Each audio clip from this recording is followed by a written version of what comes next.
தமிழ்நாட்டினுடைய மதுப்பிரியர்கள் அரசு விற்கக்கூடிய மதுபானத்துக்கு அடிமையாகிவிட்டார்கள் என்ற ஒரே காரணத்துக்காக நீ 6 மாசத்துக்கு ஒருக்கா விலையை ஏத்துறது, மதுபான ஆலை உற்பத்தி பண்ண மூடிட்டு போ. இப்ப என்ன இப்ப நாடு கெட்டு போச்சு. தமிழ்நாட்டில் 10-12 மதுபான ஆலை வச்சுட்டு அவனுக்கு ஒரு 10 ரூபாய் இழப்புன்னா உடனே இளவு எடுத்தவன் உடனே 10 ரூபாய் கூட்டுறிய. வருஷம் ஃபுல்லா அங்க தவிச்சுக்கிட்டு இருக்கானு கரும்பு விவசாயி, அவனுக்கு ஒரு 10 ரூபாய் கூட 2 ரூபாய் ஏத்துற இது விவசாயிக்கு போதுன்னு போட்டுக்கலாம். கமலஹாசனாக இருக்கட்டும், ரஜினிகாந்தாக இருக்கட்டும், இன்றைய விஜய் வரைக்கும் குத்தாட்ட பாட்டுகளை வச்சு வச்சு வச்சு அவங்க தலையிலே அவங்க மண்ணளிப்பாங்க. அடுத்தபடியா விஜய் சார் அரசியலுக்கு வராரு. அவர் வந்தா இந்த மதுவை ஃபுல்லா கம்ப்ளீட்டா இல்லாம பண்ணிடுவாரு. விஜய் வந்து இந்த மண்ணிலே, தமிழ் மண்ணிலே பிறந்தவர். அவர் உடம்புல ரத்தம் வந்து ஒரு விஜயகாந்தனுடைய அரசியல் நுணுக்கம், புரட்சி தலைவருடைய சிந்தனை, இந்த மாதிரி ஒரு நல்ல சிந்தனையோட தான் அவர் இருக்கு. அதுக்காக தான் அவருக்கு வந்து ஒரு 7 கோரிக்கைகள் வச்சிருக்காரு. ஏன்னா என்ன கோரிக்கை? நிச்சயமாக விஜய் சொன்னார்னா செய்வார். அதோடு எங்களுடைய ஆலோசனை கேட்ட நிச்சயமா செய்வாங்க. தமிழ்நாட்டுடைய மக்களுடைய நலனை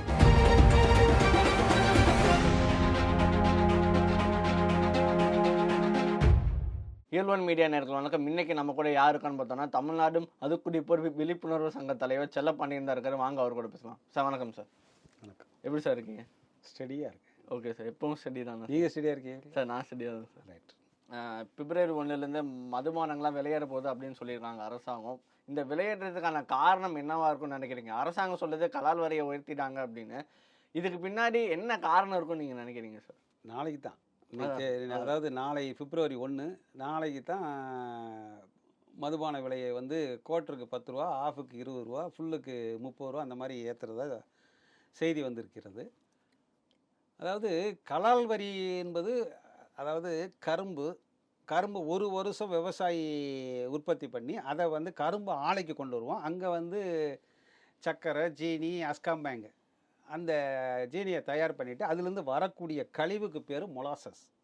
அந்த மொலாசஸில் 1 லிட்டருக்கு 10 லிட்டர் தண்ணியை ஊற்றி எக்ஸ்ட்ராக்ட் பண்ணி எடுத்தால் தான் அந்த மதுக்கு தேவையான ஆல்கஹால் கிடைக்கக்கூடிய எத்தனால் என்கக்கூடிய ஒரு கெமிக்கல். அதை 10 லிட்டர் தண்ணியை கொதிக்க வச்சு பாட்டில் அடைச்சி வந்தால் தான் இதெல்லாம் சரக்காக வருது. அதுக்கு வந்து வரி போடுவாங்க. அதான் மத்திய அரசுடைய வரி. மத்திய அரசு, மாநில அரசு, மத்திய அரசு ஒரு வரி போடும். அவங்க வந்து கூட்டியிருக்கிறாங்க. இப்போ என்னென்னா மத்திய அரசு என்ன சொல்லியிருக்குன்னா, இந்த எத்தனால் வந்து இந்த வந்து உற்பத்தியை வந்து குறைக்கணும். ஏன் அப்படின்னா இதை வந்து ஃபுல்லாகவே டீசல் பெட்ரோலில் கலக்கிறதுக்கு முற்றிலுமாக எரிபொருளாக பயன்படுத்தணுங்கிற அளவுக்கு நம்மளுடைய மத்திய அமைச்சர், எரிசக்தித்துறை அமைச்சர் அவங்க முடிவு பண்ணியிருக்கிறாங்க. அதனால் கலால் வரி உயர்வு, அதுக்கு இந்த டீசல் பெட்ரோலுக்கு இணையாக அதில் கலந்தோ இல்லை அது இணையாக எரிபொருளாக போகணுங்கிற அளவில் இந்த மத்திய அரசு செயல்பட்டு வருது. அதை வரவேற்கக்கூடிய விஷயம். அப்படி போகும்போது அவங்க என்ன பண்ணுறாங்க, சாராயத்துக்குன்னு வரக்கூடிய சரக்குக்குன்னு வரக்கூடிய அந்த ரா மெட்டீரியலை அங்கிட்டு எரிபொருளுக்குன்னு திருப்பும்போது என்ன ஆகும், தேவைகள் வந்து இங்கே சர்ப்ளஸாக கிடச்சிக்கிட்டு இருக்கிறது கிடைக்காது. அப்போ என்ன ஆகும்னா விலையற்ற வரும். இதுதான், இதனால தான் இப்போ வந்து இவங்க விலையை உயர்த்துறாங்க. உயர்த்துறையில் அதாவது இந்த கலால் வரி உயர்வு, அதனால் மதுபான விலை உயர்வு ஏற்றுக்கிறோம். அதாவது அதை வந்து நியாயப்படி ஏற்றுக்கிடலாம். அப்படின்னா ஒரு வருஷமாக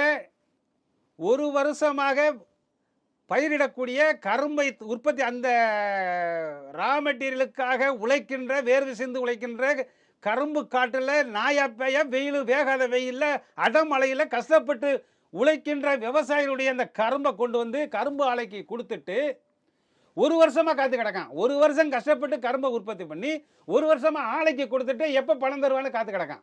யார்? தமிழ்நாட்டுடைய விவசாயிகள், கரும்பு விவசாயிகள். ஏண்டா மதுபான ஆலைக்கு கலால் வரியை உயர்த்திட்டான்னு சொன்னால் உடனே நீ வந்து டக்குன்னு என் தலையில், அதாவது மதுப்பிரியர்கள் பாட்டுக்கு மேலே ஏற்றுறியே, அதை 10 ரூபாய் மேலே கூட 2 ரூபாய் ஏற்றி தொலைஞ்சிட்டு அந்த கரும்பு விவசாயிகளுக்கு உடனடியாக பணத்தை கூட அவன் நிம்மதியாக அவன் அடுத்த விவசாயத்தை பார்ப்பான்ல. ஒரு வாழையை போடுவான், ஒரு நெல்லை போடுவான், ஒரு பருத்தியை போடுவான், என்னத்தையாக போடுவான்ல. அவன் தாலியாக இருக்கிறதுக்கு இவன் தமிழ்நாட்டில் 10-12 மதுபான ஆலை வச்சுட்டு அவனுக்கு ஒரு 10 ரூபாய் இழப்புன்னா உடனே இளவு எடுத்தவன் உடனே 10 ரூபாய் கூட்டுறிய. வருஷம் ஃபுல்லாக அங்கே தவிச்சுக்கிட்டு இருக்கானு கரும்பு விவசாயி, அவனுக்கு ஒரு 12 ரூபாய் 10 ரூபாயோட கூட 2 ரூபாய் ஏற்றுன இது விவசாயிக்கு போதுன்னு போட்டிருக்கலாம்ல. 3 மாதத்துக்கு ஒருக்கா 6 மாதத்துக்கு ஒருக்கா இந்த தமிழ்நாட்டினுடைய மதுப்பிரியர்கள் போதைக்கு அடிமையாகி விட்டார்கள், அரசு விற்கக்கூடிய மதுபானத்துக்கு அடிமையாகி விட்டார்கள் என்ற ஒரே காரணத்திற்காக நீ 6 மாதத்துக்கு ஒருக்கா விலையை ஏற்றுறது, கலால் வரி உயர்வு, மதுபான ஆலை உற்பத்தி பண்ணுறதுக்கு மதுபான ஆலை உற்பத்தி பண்ண மூடிட்டு போ. இப்போ என்ன, இப்போ நாடு கெட்டு போச்சு. சார் இப்போ உங்கள் சங்கத்தில் மொத்தமாக எத்தனை பேர் உறுப்பினராக இருக்காங்க? அதாவது இவ்வளவு இது கேட்டுட்டு 61% தமிழ்நாட்டை 8 கோடி பேர் ஆறாட்ட கிட்டத்தட்ட 4 கோடி பேர்கிட்ட மதுப்பிரியர்கள் இருக்காங்க. Okay sir. சரியா? ஒரு கியூவில் அதாவது ஜாதிக்கு சங்கம் இருக்கும். அதுனா ஜாதினா ஒரு குறிப்பிட்ட சங்கம், மதம்னா அதே மதத்துக்குன்னு ஒரு சங்கம் இருக்கும். ஜாதி மதத்துக்கு அப்பாற்பட்ட அனைத்து ஜாதி மதத்தினரும் சமரசமாக இருக்கக்கூடிய, சந்தோஷமாக இருக்கக்கூடிய இடம் எங்கே? அந்த இடத்துல தமிழ்நாட்டுக்கு வருமானம் தரக்கூடிய, அது கஜானாவுக்கு 60,000 கோடி, ஆண்டுக்கு 60,000 கோடி வருமானம் தருகின்ற டாஸ்மார்க்கு கஜானாவுக்கு, தமிழக அரசுடைய பட்ஜெட்டுக்கு வருமானம் தரக்கூடிய அளவில் இருக்கிறோன்னு சொன்னால், ஒரு கோட்டர் விலை இன்றைக்கி 150 ரூபா. அது பாட்டிலுக்கு மேலே எம்ஆர்பி விலைக்கு மேலே 10 ரூபா. அதுக்கிட்ட அந்த காலி பாட்டில் திரும்ப கொடுக்குறக்கு டெபாசிட் 10 ரூபான்னு வாங்கிட்டு இருக்கும்போது நீங்கள் எத்தனை பேர் உறுப்பினராக இருக்கிறான்னு கேட்கணும். என்ன அர்த்தத்தில்? அதாவது டாஸ்மார்க் கடை கவுண்டரில் போய் 150 ரூபாய் எவன் நீட்டி பாட்டில் வாங்குறானோ அவெல்லாம் எங்களுடைய உறுப்பினர் தான். அரசாங்கத்திட்ட கேள்வி கேட்க தான் ஒரு சங்கம் வச்சுருக்கோம் நீங்கள் சொன்னீங்க. இப்போ நிறைய பேர் ட்ரிங்க் பண்ணுறாங்க, மது குடிக்கிறாங்க. அவங்கள அந்த மதுவிலேருந்து வெளியே கொண்டு வர உங்கள் சங்கம் சார்பாக என்ன மாதிரி ஆக்ஷன் எடுத்துருக்கீங்க, நடவடிக்கைகள்? அதாவது குடிபோதை மறுவாழ்வு மையங்கள் கேட்டுக்கிட்டு இருக்கோம். அதை தான் சொல்கிறேன். அதாவது மதுபான ஆலை 20 மதுபான ஆலைகள் இருக்குன்னா அவங்க வந்து ஒரு குறிப்பிட்ட தொகையை வந்து ஒதுக்கணும். அதாவது சமூக நிதியாக ஒதுக்கணும். இன்றைக்கி ஸ்டெர்லைட் ஆலையெல்லாம் மூடப்பட்டதுன்னு கேட்டிங்கன்னா, அந்த சுற்றுச்சூழல் பாதிப்பு இருக்குன்னா அந்த மக்களுக்கு ஏதாவது மருத்துவ உதவி இதெல்லாம் செஞ்சுருக்கணும். அவங்க செய்யாதனால தான் அதை இழுத்து மூடினாங்க. ஆனால் இந்த மதுபான ஆலைகள் விவசாய நிலத்தில் தண்ணியை உறிஞ்சி காவிரி ஆற்று படுகையில் கம்பெனி வச்சு அதில் உறிஞ்சிட்டு நல்லா சொகுசாக வச்சுக்கிட்டு அவனுக்கு 10 ரூபா பத்தலைன்னு சொல்லி கலால் வரி உயர்த்திட்டாங்க. அதுக்காக உயர்த்துங்கன்னு சொல்கிறேன். அவங்களுக்கெல்லாம் சேஃப்டி பண்ணுறியே, அதை வாங்கி குடிக்காங்களே கோடிக்கணக்கான மதுப்பிரியர், அவன் குடும்பம் தாலி எடுத்து நிற்க, அதுக்கு நாதி கிடையாது. அவனுக்கு ஒரு உடல் ரீதியாக கல்லீரல் கணையம் கிட்னி பாதிக்கப்பட்டதுன்னா அதுக்கு ஒரு குடிபோதை மறுவாழ்வு மையங்கள் வந்து வேணும்னு கேட்டுக்கிட்டு இருக்கோம். Okay sir. உங்கள் சங்கம் சார்பாக ஏதாவது ஆரம்பிச்சிங்களா? ஏங்க, அதாவது ஒரு சங்கம்னா ஒரு சந்தா இருக்கும், ஒரு எது வேணாலும். இது இவனே எம்ஆர்பி விலைக்கு, நுகர்வோர் விலைக்கு மேலே பாட்டிலுக்கு எம்ஆர்பி விலைக்கு மேலே 10 ரூபா டாஸ்மார்க் மதுப்பிரியர், டாஸ்மார்க் ஊழியர் வந்து 10 ரூபா எக்ஸ்ட்ரா கொடுத்தா தான் அவன் தாரான். அவன் 10 ரூபா எக்ஸ்ட்ரா பிடிங்கிறான். அவன் டெய்லி சந்தா பிடிங்கிறான். ஒவ்வொருத்தையும் டெய்லி குடியாரன்னா டெய்லி 10 ரூபா சந்தா கணக்கில் அவன் பிடிங்கிறான். அதை எடுத்துகிட்டு பாருக்குள்ளே வந்து டம்ளர் வந்து 2 ரூபா டம்ளரை 10 ரூபாங்க, அவன் சந்தா அங்கே பிடிங்கிறான்.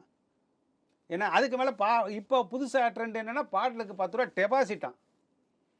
என்ன, தமிழ்நாடு முழுவதும் கூல்ட்ரிங்க்ஸ் பாட்டில் கிடக்கு, அதுக்கு டெபாசிட் வாங்க துப்பு கிடையாது. காலை குடிச்சிட்டு, அதாவது அந்த பாட்டிலுக்கு 10 ரூபா டெபாசிட், அதை திரும்ப கொடுக்கணுமா? இவன் அதை குடிச்சிட்டானா போதை ஏறி போய் இன்றைக்குமே போய் கீழே நின்று அந்த 10 ரூபா வாங்க முடியும்? இது எவ்வளவு ஒரு விஞ்ஞான ஊழல். ஏன் அந்த கண்ணாடி இதுவும் கண்ணாடி பாட்டு தான். சரக்கு குடிச்சிட்டானா அது காலி பாட்டில். அதே இது கூல்ட்ரிங்க்ஸு 10 ரூபா பாட்டில் உங்களுக்கு மாம்பழ ஜூஸு, ஆரஞ்சு ஜூஸு, இந்த இதெல்லாம் வாங்கிட்டு போகிறானே, அதுக்கு டெபாசிட் வாங்க. ஏன் தண்ணி பாட்டு 20 ரூபா பாட்டில் வாங்கிட்டு போகிறானே, அதுக்கு டெபாசிட் வாங்கி திரும்ப கொடுக்க சொல்லேன். பிளாஸ்டிக்னால இன்றைக்கி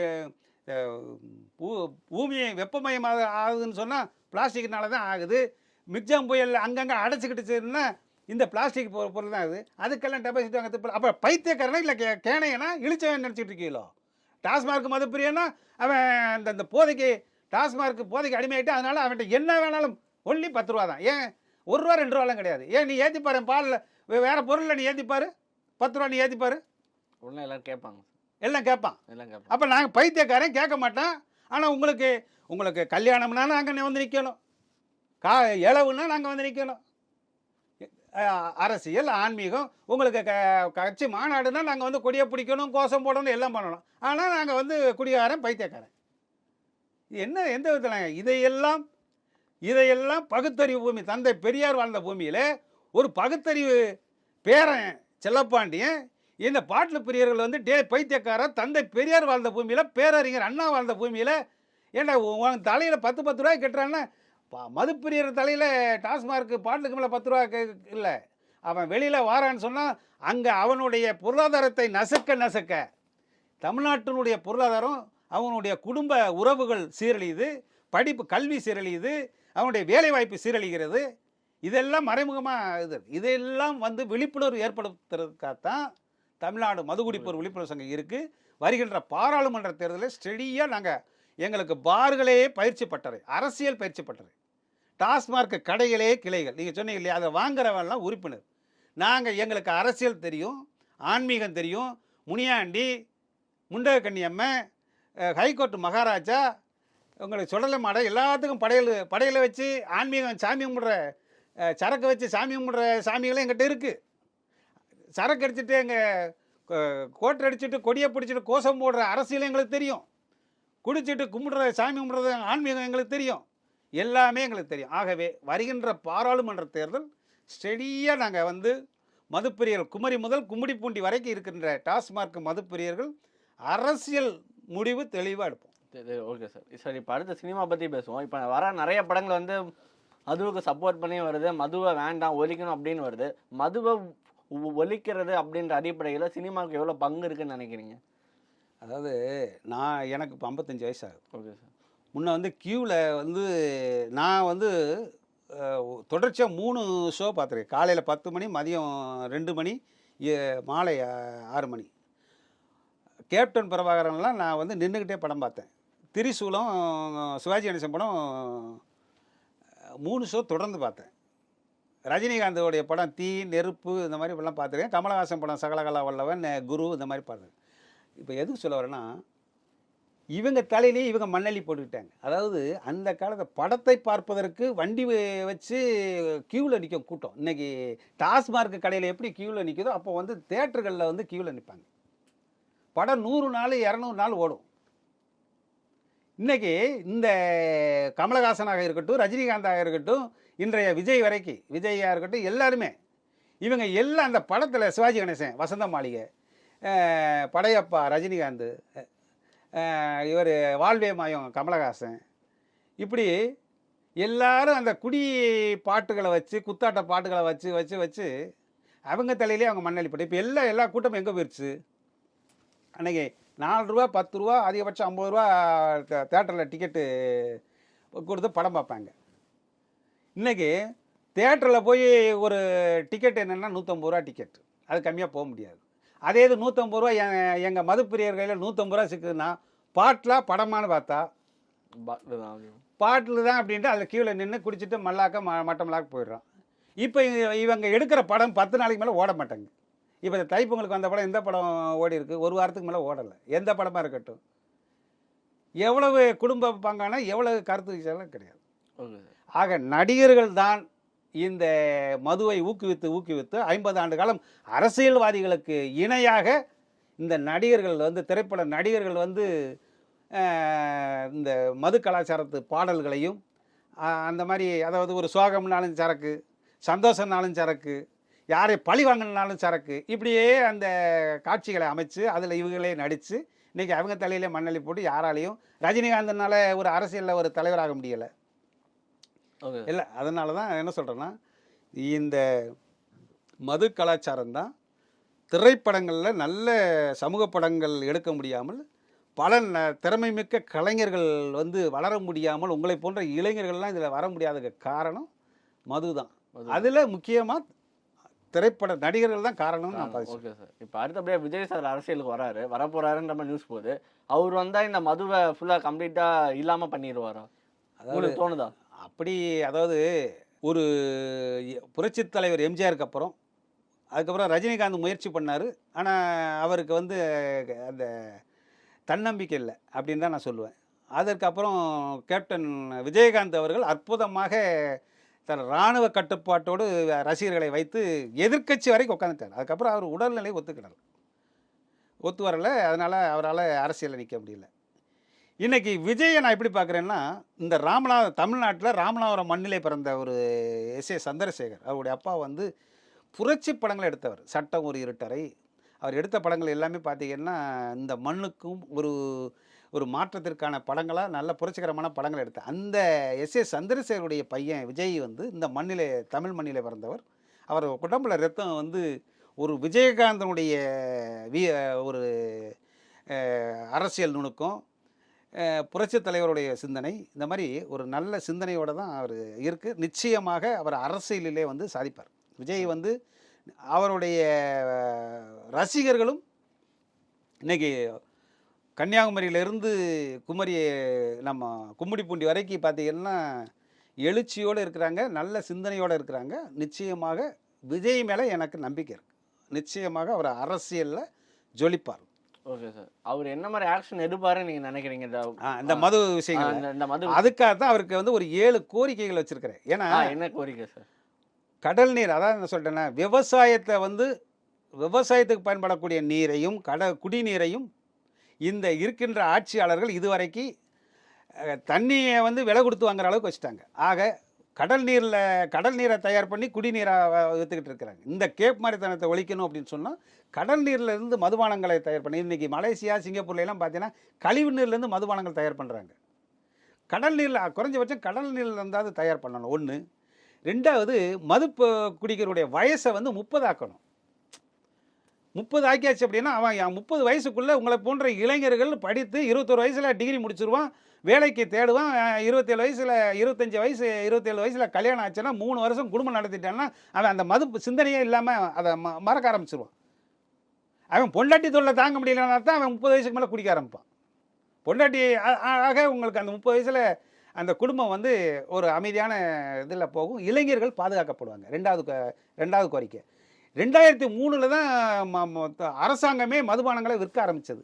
ஆக 2003 இருந்து 2024 வரை கிட்டத்தட்ட ஒரு 23 ஆண்டு காலம் 20 ஆண்டு காலம் இந்த மதுவினால் நான் சொன்ன விதவைகளான பெண்களுக்கு அவங்களை தகுதி அடிப்படையில் வேலை வாய்ப்பு கொடுக்கணும். 3. அதுக்கப்புறம் பேங்கில் லோன் வாங்கியிருக்காங்கன்னா அவனுக்கு சரக்கு கிடையாது. லோனு வாங்கியிருக்கேன், அதை கட்டுறதுக்கே உனக்கு முடியாது. அப்புறம் டெய்லி 150 ரூபாய் தண்ணி அடித்தா நீங்கள் மல்லாக்கப்படுத்துருவோம், உன் சொத்து தெருவுக்கு போயிடும். அதனால் தமிழ்நாட்டில் லோன் வாங்கியிருக்கியா, பேங்கில் லோன் வாங்கியிருக்கியா, உனக்கு சரக்கு கிடையாது, போ அதை கட்டிட்டு வா. நீ கடனே இல்லை, கையில் நிறைய பணம் இருக்குன்னா குடிச்சு தொலைனா அப்படின்னு விட்டுடலாம். அதனால் அது கிடையாது. இந்த மாதிரி 4. இன்னொரு 5வது வந்து இந்த ஒரு மொத்தம் 7 கோரிக்கை. இப்போ ஒரு 5 கோரிக்கை சொல்லியிருக்கேன். 2 கோரிக்கை அவர்கிட்ட தான் சொல்லுவேன், உங்கள்கிட்ட சொல்ல முடியாது. ஏன் சார் அப்படி என்ன சீக்கிரம் தானே? ஏங்க, அதாவது எங்களுக்குன்னு ஒரு இருக்கு இல்லையா, அதாவது எல்லாத்தையுமே பொம்பளை சிரிச்சா போச்சு புகையில விரிச்சா போச்சுன்னாங்க. எல்லா விஷயத்தையுமே சொல்லிக்கிட்டு இருக்க முடியாது. ஓகே, அது வரைக்கும் தான் நான் தலைவனாக இருக்க முடியும். எல்லாத்தையும் சொல்லிட்டா நீ இங்கே தலைவனாகிடுவீங்க. ஜெய் வந்து வர்றாருன்னா அவர் ஆரம்ப கட்டத்தில் இருந்து அந்த எஸ்.எஸ். சந்திரசேகரனுடைய ரத்தம் உடம்புல ஓடுது. அந்த அரசியல் வேகம், அந்த மக்களுக்கு ஏதாவது செய்யணுங்கிற எண்ணம் இருக்கிறதுனால தான் அவர் வராது. எல்லாரும் அரசியலுக்கு வர முடியுமா? அது அந்த அரசியல் ஞானம் இருக்கிறவங்க, அந்த உணர்வு இருக்குங்களால தான் வர முடியும். Okay sir. அப்போ இந்த லாஸ்ட் 2 கோரிக்கை சொன்னால் அவங்க தலைவர் பதவி போயிடும் அப்படின்னு சொல்கிறீங்களா? அதாவது அந்த பதவி போகல, அதை வந்து விஜய்கிட்ட தான் சொல்லுவோம். அதை அவர் கேட்க தயாராக இல்லைன்னா நான் என்றும் தலைவன் தான். என்றும் தலைவன் தான். ஆமாம். Okay sir. அதனால் அது அப்படியே போயிட்டு. Sir okay sir. இப்போ ஓகே சார், இப்போ இன்னொரு கேள்வி இருக்குது. இந்த பாட்டில் விலை ஏற்றிட்டா குடிக்கிறவங்களாம் கம்மியாயிருவாங்க அப்படின்ற ஒரு கருத்து போயிட்டுருக்கு. இந்த கருத்தை பற்றி என்ன நினைக்கிறீங்க? பாட்டில் விலை ஏற்றிட்டா குடிக்கிறத விட்டுருவாங்களா? அதாவது அது ஒரு ஆரம்ப கட்டத்தில் வந்து அந்த மதுபான விற்பனையை 1971 துவங்குகின்ற பொழுது, அதாவது கள்ளச்சாராயத்தை ஒழிக்கிறது, அதுக்கப்புறம் விலையை வைத்ததில் யாரும் வாங்க மாட்டோம், வாங்குகின்ற சக்தி வந்து குறைஞ்சிரும் அப்படிங்கிற இது இருந்தது. இப்போ அப்படி கிடையாது. இப்போ இவங்க அரசியல் நடத்துவதற்காகவும் பாட்டுக்கு மேலே விலையேற்றுறதெல்லாம் இவங்க சொல்கிறதெல்லாம் ஏற்றுக்கொள்ள முடியாது. என்ன, அதாவது அதனால் விலையேற்றலாம். அவன் சொல்கிறது கலால் வரி உயர்வுனால தான் ஏற்றிருக்கேன்னு சொல்கிற ஒழிய நாங்கள் இந்த இதை கட்டுப்படுத்தி விட்டோம். அப்படி நீ விலையை வைத்திருந்தால் எப்போயே கட்டுப்படுத்திருக்கோம்ல. 2003 துவங்கிய மதுபானங்களை வந்து விலையை உயர்த்தி விற்றோம். அதனால் அன்னைக்கு இருந்த சதவீதம் 2003 டாஸ்மார்க்கு மதுப்பிரியர்கள் வந்து ஒரு 2%, 3% இருந்தான். இன்றைக்கி 61% பேர் இருக்கான். அப்போ எப்படி நீங்கள் இப்போ விலையை உயர்த்தினால குறைஞ்சிட்டான்னு சொல்லுவீங்க? இதெல்லாம் கேப் மாதிரித்தானே, மொள்ள மாதிரித்தானே. இதெல்லாம் வந்து ஏங்க நாங்கள் அதுதான் சொல்லிட்டேன்ல, பாட்டிலே எங்களுக்கு அதை பார்களே அரசியல் பயிற்சி பட்டறை, டாஸ்மாக் கடைகளே கிளைகள், இந்த கேப் மாதிரி மொள்ள மாதிரித்தனமெல்லாம் நாங்கள் காதுகளில் கேட்டு சலிச்சு போயிட்டோம். இதெல்லாம் வந்து இவங்க பண்ணுற இந்த கேப் மாதிரித்தனமெல்லாம் இன்னும் எடுபடாது. வருகின்ற தேர்தல், பாராளுமன்ற தேர்தலில் டாஸ்மார்க் மதுப்பிரியர்கள் தான் யார் கையை காட்டுகின்றாரோ அவர் தான் MP. அவர் தான் பாராளுமன்றத்தில் பேச முடியும். Okay sir. இப்போ கடைசியாக ஒரு கேள்வி. இப்போ விஜய் சார் அரசியலுக்கு வரான்னு வச்சுப்போம். அவர் தேர்தல் அறிக்கையில் மதுவை நான் ஒழிக்கிறேன் அப்படின்ற மாதிரி ஒரு ஸ்டேட்மெண்ட் கொடுத்தா அவர் முதல்வர் ஆவாருன்னு நினைக்கிறீங்களா? அவர் மதுவை ஒழிப்போன்னு அவர் சொல்ல மாட்டார். ஏன்னா அவர் இந்த இப்போ படம் வந்துச்சுல லியோவில் என்ன லியோ மீட்டிங்கில் பேசினேன். ஏங்க செல்லப்பாண்டியன் ஒவ்வொருத்தருடைய அரசியலுக்கு வரக்கூடியவர்களை நுணுக்கமாக கண்காணிச்சிட்டு இருக்கார். என்ன சொன்னார் தெரியுமா? பள்ளிக்கூடம் போகிறோம், அங்கே பக்கத்தில் கடை இருக்குது, அதை கடந்து தானே போய்கிட்டு இருக்கீங்க சொன்னாரா இல்லையா? ஸ்கூல் பக்கத்தில் டாஸ்மாக் கடை இருந்தாலும் அதை கடந்து தானே போகிறேன், அதை மாதிரி கடந்து போய்கிட்டே இருங்கிறார். அங்கே அவருக்கு லக்கான் போடுறது, அவரை இழுத்து பிடிக்கிறது, விஷயங்களை எஸ் சந்திரசேகருடைய பையங்கிறதுனால நான் சொன்னால் கேட்பாருங்கிறதுனால நான் எங்களுடைய கட்டுப்பாடு இது இப்படி அதாவது நான் சொல்கிறேன் 50 ஆண்டு காலம் புரையோடி போன இந்த மது கலாச்சாரத்தை கட்டுப்படுத்துவதற்குண்டான வழிமுறைகளை சொல்லும். கண்டிப்பாக அவர் மது விலக்கு சொல்ல மாட்டார், நான் அடித்து சொல்வேன். சப்போஸ் சொல்லிட்டாரு நான் மது ஒழிக்கிறேன்ப்பா, முழு மது விலக்கு, பூரண மது விலக்குன்ட்டாரு, தேர்தல் அறிக்கையில பாயிண்டா அது வந்துருச்சு. அவரு அப்போ தமிழக முதல்வர் ஆவாருன்னு நினைக்கிறீங்களா? அவர் அதாவது சார் ஆவாரா இல்லையா? ஒரே பாயிண்ட். கண்டிப்பாக தமிழ்நாடு, அதாவது இந்தியாவிலேயே மதுவிலக்கு முதலில் அமல்படுத்திய மாநிலம் தமிழ்நாடு. சரியா? 1971 வரைக்கும் மதுவே இல்லாமல் ஆட்சி நடத்திய குமாரசாமி ராஜா, பக்தவச்சலம், காமராஜர், ராஜாஜி, ஓமந்தூரா ரெட்டியார், சுப்பராயன், சுப்பராயலு, இப்படி 8 முதலமைச்சர்கள் தமிழ் மண்ணிலே பிறந்த நான் சொன்ன 8 முதலமைச்சர்களும் மதுவில்லா ஆட்சி செய்த முதலமைச்சர்கள். என்னமா நீங்கள் மது இல்லாமல் ஆட்சி செய்ய முடியாதுலாம் கிடையாது, முடியும். நிச்சயமாக விஜய் சொன்னார்னா செய்வார். அதோடு எங்களுடைய ஆலோசனை கேட்டால் நிச்சயமாக செய்வாங்க. தமிழ்நாட்டுடைய மக்களுடைய நலனை கண்டிப்பாக பாதுகாக்கலாம். சரி சார். இப்போ பூரண மதுவிலக்குன்னு அவர் சொல்லிட்டாருன்னா உங்களோட ஆலோசனை என்னவா இருக்கும்? அதுதான் இப்போ நான் சொன்னேனே. அதாவது வண்டி பள்ளத்தில் வேகமாக போய்கிட்டு இருக்கு, அதை என்ன செய்யணும்? உங்களுக்கு கீரை மாற்றி போட்டு தான் கொண்டு வரணும். அதுதான் நான் சொன்னேனே.